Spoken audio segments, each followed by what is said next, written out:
Hi friends, നമുക്ക് Tamil Nadu സ്റ്റൈലിലൊരു chicken കറി ഉണ്ടാക്കിയാലോ? Karakudi chicken എന്നാണ് എൻ്റെ പേര്. ഇതെനിക്ക് അയച്ചു തന്നത് എൻ്റെ ഒരു സബ്സ്ക്രൈബറാണ് രമ്യ. അപ്പം നമ്മളെ വീഡിയോ സ്പോൺസർ ചെയ്തത് എക്സേ കളക്ഷൻസ് കീഴ്ശ്ശേരിയാണ്. അപ്പോൾ നമുക്ക് നേരെ വീഡിയോയിലേക്ക് പോവാം. ചിക്കൻ നല്ലോണം കഴുകിയിട്ട് വാർത്ത് വെച്ചതായിരുന്നു, എന്നാലും ഒന്നും കൂടി ഇവിടെ കൊണ്ടുവന്നിട്ട് ഞാൻ കഴുകുകയാണ്. അപ്പം നമ്മളെ ചിക്കനൊക്കെ നല്ലോണം കഴുകിയില്ലേ, ഇനി നമുക്ക് അടുപ്പ് കത്തിക്കാം കേട്ടോ.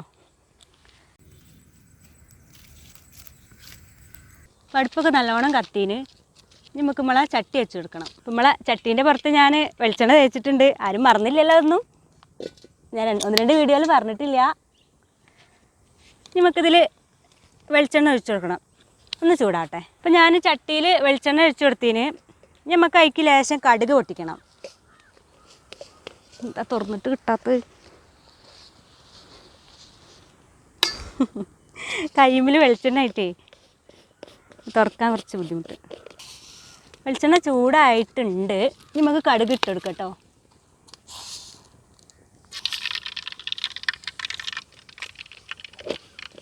കടുക് നല്ലോണം പൊട്ടി കഴിഞ്ഞതിന് ശേഷം നമുക്ക് അതിക്ക് കരിവേപ്പിൻ്റെ ഇല ഇട്ട് കൊടുക്കാണ്ടേ. കരിവേപ്പിൻ്റെ ഇല ഇട്ട് കൊടുക്കാണേ. നമുക്കതിക്ക് ഉള്ളി അരിഞ്ഞിട്ട് കൊടുക്കുക. വെല്ലുള്ളി അരിഞ്ഞത് ഇങ്ങനെ ഇട്ട് കൊടുക്കുക.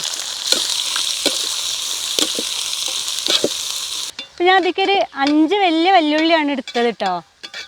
ഈ ഉള്ളി ഒരു ചെറുതായിട്ടൊന്ന് വാടി വരുന്ന സമയത്ത് നമുക്ക് ഞാനൊരു 8 വറ്റൽമുളക് എടുത്തിട്ടുണ്ട്, അത് ആക്കിയിട്ട് കൊടുക്കുകയാണേ. നമുക്കതിക്കൊരു 3 പച്ചമുളക് നീളത്തിൽ അരിഞ്ഞും കൂടി ഒന്ന് ഇട്ട് കൊടുക്കുക. ഈ സ്ഥലം ഏതാണെന്നൊക്കെ ഓരോരുത്തർ ഇങ്ങനെ ചോദിക്കാൻ കേട്ടായിരുന്നു. ഇത് മലപ്പുറം ജില്ലയിൽ കീഴ്ശ്ശേരിയാണ്. കീഴ്ശ്ശേരിയിൽ ഇപ്പോൾ ഒരു മല, ഒരു കോലുമല എന്നൊക്കെ പറയാം. അവിടെയാണ് ഇപ്പോൾ ഞങ്ങൾ കുത്തിരിക്കട് അല്ലേ മനുവാ? ആ, ഇപ്പം നമ്മളെ വെല്ലുള്ളിയും മുളകുകളൊക്കെ നല്ലോണം വാടീന്. ആ കറിവേപ്പില കരിഞ്ഞും ചെയ്തതിന് തോന്നുന്നു. അത് സാരില്ല. അപ്പോൾ ഈ സമയത്ത് നമ്മളെ ഈ മുളകൊക്കെ ഒന്ന് ഇതേപോലെ മുറിക്കാൻ പറ്റുന്നുണ്ടെങ്കിൽ ഒന്ന് ഇങ്ങനെ ആക്കിയത് മുറിച്ചെടുക്കുന്നത് നന്നാവും. കാരണം ഈ ചിക്കൻ കറി വെന്തതിന് ശേഷം അത് വെറുതെ എടുത്ത് കളയണ്ടല്ലോ. അപ്പം അതിൻ്റെ ഈ ചൊയയും എരിവും ഒക്കെ ഇതിക്കാണ് പിടിച്ചോട്ടെ.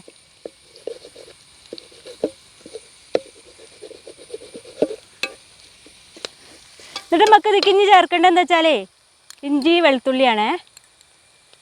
ഇഞ്ചി വെളുത്തുള്ളി ഞാൻ ചതച്ചുണ്ടോയെന്നാണ്. അത് ഇതിക്ക് ഇങ്ങനെ ഇട്ട് കൊടുക്കുക. എൻ്റെ കണ്ണ് നല്ലോണം പുകയുന്നുണ്ട്, നല്ല പുക വരുന്നുണ്ട്. അപ്പോൾ ഇത് ഏകദേശമൊക്കെ നല്ലപോലെയൊക്കെ ഒന്ന് വാടിയതായി ഒരു പരുവായിട്ടുണ്ട്. ഇനി നമുക്കിതിക്ക് മല്ലിപ്പൊടി മുളക് പൊടിയൊക്കെ ചേർക്കാണ്ട്. അപ്പോൾ നിങ്ങൾ ഈ വീഡിയോ ലാസ്റ്റ് വരെ കാണണം. ലാസ്റ്റ് ഞാൻ ഇതിലൊരു മാജിക് ഇൻഗ്രീഡിയൻസ് ചേർക്കുന്നുണ്ട്. എന്താ വെച്ചാൽ നമ്മളെ കാരക്കുടി ചിക്കനെ അതിൻ്റെ എന്താ പറയുക, രുചീൻ്റെ ഏറ്റവും മുന്നിൽ നിർത്തുന്ന ഒരു ഇൻഗ്രീഡിയൻസാണത്. അത് ലാസ്റ്റാണ് ചേർക്കാൻ പറ്റുള്ളൂ. അപ്പോൾ എല്ലാവരും ലാസ്റ്റ് വരെ കാണൂലേ, അപ്പോൾ നമുക്ക് മനസ്സിലാവും എന്താണതെന്ന്. നമുക്കിതിക്കേ മഞ്ഞൾപ്പൊടി, മല്ലിപ്പൊടി, മുളക് പൊടി, ഉപ്പ് ഇതൊക്കെ ചേർക്കണേ. മല്ലിപ്പൊടി 2 സ്പൂണ്, മുളക് പൊടി ഇത് കാശ്മീരി മുളക് പൊടിയാണ്, കളറുണ്ടാവുള്ളൂ. അതിൽ നമ്മൾ പച്ചമുളകും ഒക്കെ ചേർത്തിട്ടുണ്ട്, എന്നാലും ഞാനൊരു ചെറിയ സ്പൂണ് 3.5 സ്പൂൺ ചേർത്തു. പിന്നെ മഞ്ഞൾപ്പൊടി ഒരു ആവശ്യത്തിന് കളറിനൊക്കെ. പിന്നെ ഉപ്പ് നമ്മളിത് തീരെ ചേർത്തിട്ടില്ല കേട്ടോ. ഉപ്പ് ഇപ്പോൾ നോക്കിയിട്ട് ചേർത്ത് കൊടുക്കുക. എന്നിട്ട് ഇതൊക്കെ പാടെ ഇങ്ങനെ ഇളക്കുക. നമുക്കിതിക്ക് ഞാൻ തക്കാളി അരച്ച് വെച്ചാണ്, മിക്സിയിൽ ഇട്ടുകൊണ്ട് ഒന്ന് അരച്ച് വെച്ചാണ്. ഇപ്പോൾ 2 വലിയ തക്കാളിയാണ് ഞാൻ എടുത്തത്.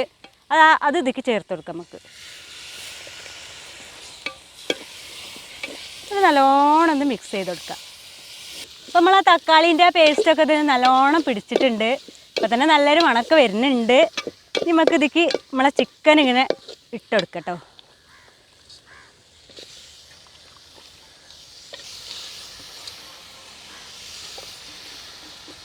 ഇത് 1.5 കിലോ ചിക്കൻ ആട്ടോ ഞാൻ വാങ്ങിയത്.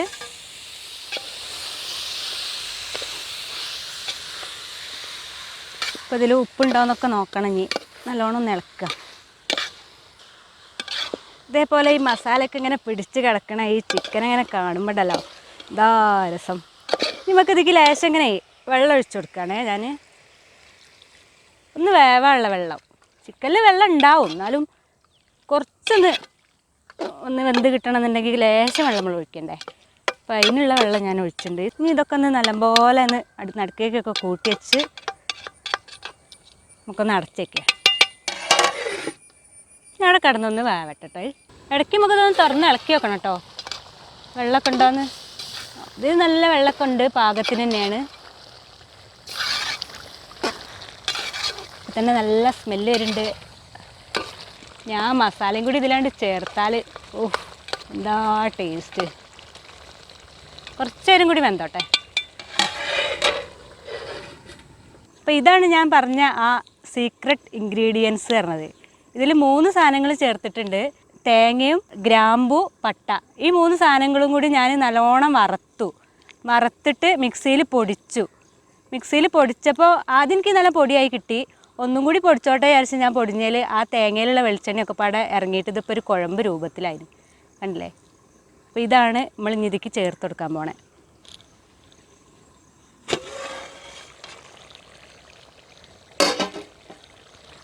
അപ്പോൾ ഇത് അരമുറി തേങ്ങയാണ് കേട്ടോ. അരമുറി തേങ്ങയും ലേശം ഗ്രാമ്പും ലേശം പട്ടയും ഇതിലിങ്ങനെ ചേർത്തിട്ട് ഇത് നല്ലോണം ഇളക്കി കൊടുക്കുക എല്ലാ ഭാഗത്തേക്കും. ഇപ്പം ഇങ്ങനെ വരുന്ന ആ ഒരു മണം ഉണ്ടല്ലോ, അൺസഹിക്കബിൾ എന്നൊക്കെ പറയാം. ഒരു കളർ തന്നെ മാറി വന്നില്ലേ. ഇതാണ് നമ്മളെ കാരക്കുടി ചിക്കൻ കറി. ഇതൊരു 5 മിനിറ്റ് വരെ നമുക്കൊന്ന് അടച്ച് വെക്കുക കേട്ടോ. എന്നിട്ട് നമുക്ക് അതിൽ ലേശം കുരുമുളക് പൊടിയും ഗരം മസാലയും കൂടിയും വെതറാണ്ട്. ഇപ്പോൾ ഒരു 5 മിനിറ്റായി, നമുക്ക് തുറക്കുക. അയ്യോ എന്താ ഭംഗി കാണാൻ. ഇനി ഇതിലേക്ക് നമുക്ക് ഒരല്പം എന്ന് പറഞ്ഞാൽ ചെറിയൊരു സ്പൂണ് ഗരം മസാല, ഒരു 2 സ്പൂണ്, ചെറിയ സ്പൂണാണേ, 2 സ്പൂണ് കുരുമുളക് പൊടി, കുറച്ച് മല്ലിച്ചപ്പം കൂടി ഇതിലേക്ക് ഇങ്ങനെ വെതറി കൊടുത്തിട്ട് നമുക്കിതിനെ വാങ്ങി വയ്ക്കണം. ഇതൊന്നിങ്ങനെ ഇളക്കി കൊടുക്കുമ്പോൾ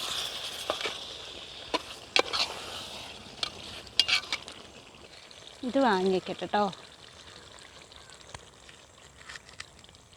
നമ്മളെ കാരക്കുടി ചിക്കൻ തയ്യാറായി. നമുക്ക്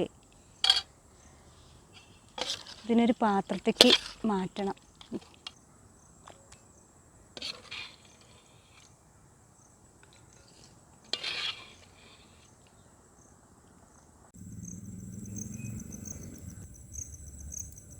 ഞാനിത് കഴിച്ചു നോക്കാൻ പോവുകയാണ്. ബ്രെഡിൻ്റെ കൂടെയാണ് കഴിക്കുന്നത്. എന്താണ് അവസ്ഥ നോക്കട്ടെ. നമ്മളിത് കഴിച്ചു നോക്കിയില്ല, ആദ്യമായിട്ട് കഴിച്ചു നോക്കാൻ പോവുകയാണ്.